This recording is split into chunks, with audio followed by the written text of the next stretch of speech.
Hello, this short video clip is going to walk you through how a patient would enroll in a BYOD or Bring Your Own Device program through our virtual monitoring team.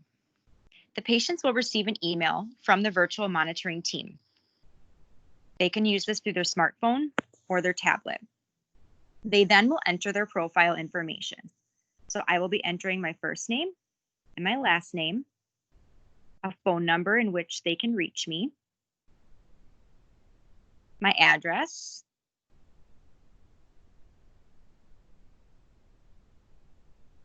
whoops,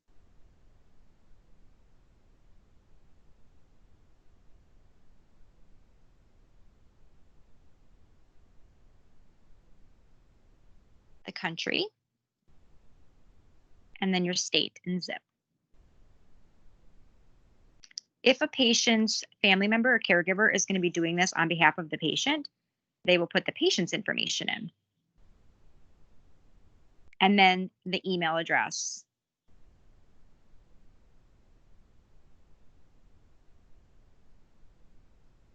This is the patient's email address.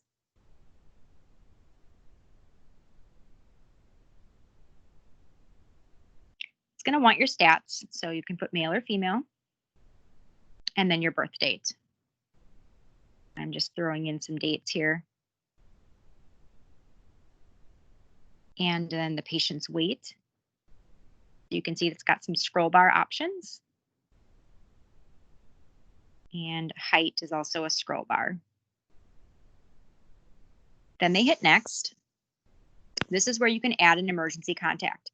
What's nice about this is that their emergency contact will also get notifications if a vital sign or something seems out of parameter for them. So for this instance, I'm going to put my spouse in. So if my temperature or my, if I need something, they would get a text, email, or a phone call depending on what I choose. So this is my spouse, and I will put in his phone number. This can be bypassed, so if the patient does not want to enter anyone, they don't have to. But it's a nice feature.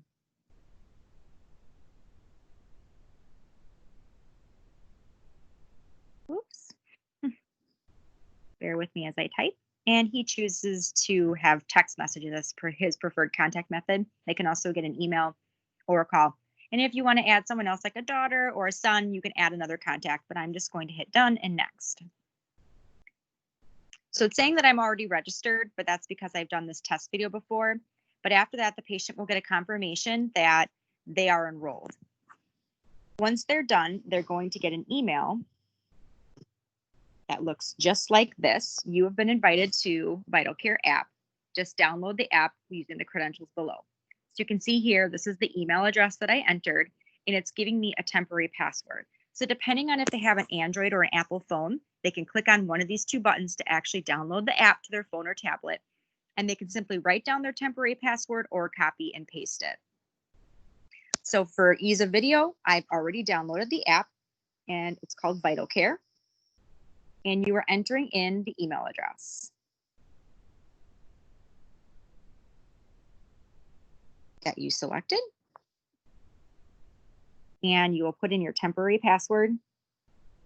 This was my password, and I'm going to sign in.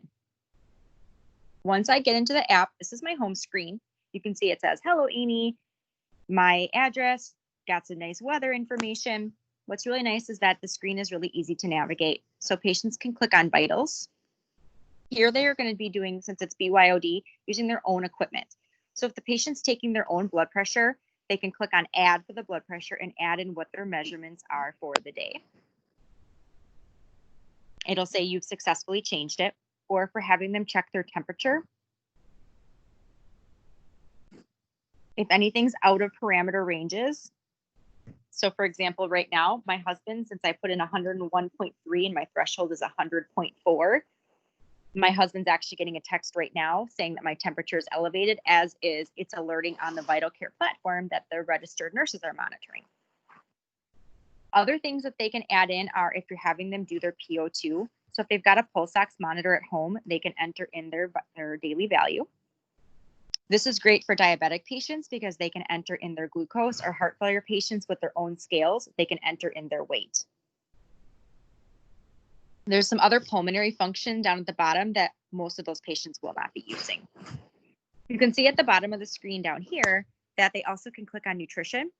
This is where they can log their food for the day.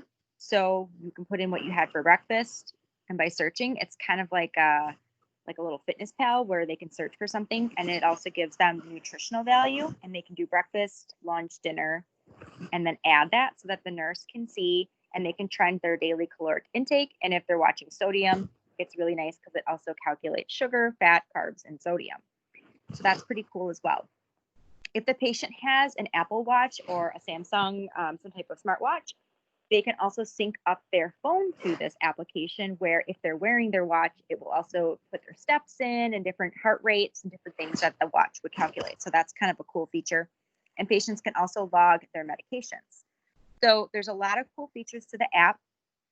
Other things that they can do is they can send a message to the nurse. So if you click on messages, I can type a message to the nurse that says, please give me a call today. I have a question.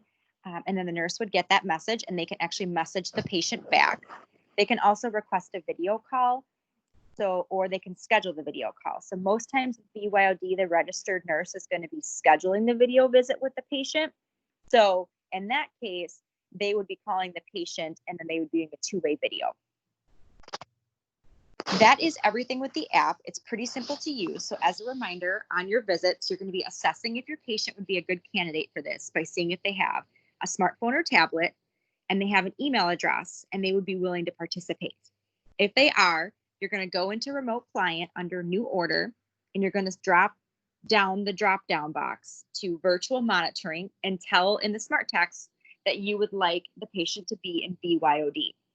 That is how the virtual monitoring team knows to send the patient that activation email and get the process started. If you have any additional questions, you can always call the virtual monitoring team at 414-290-5433.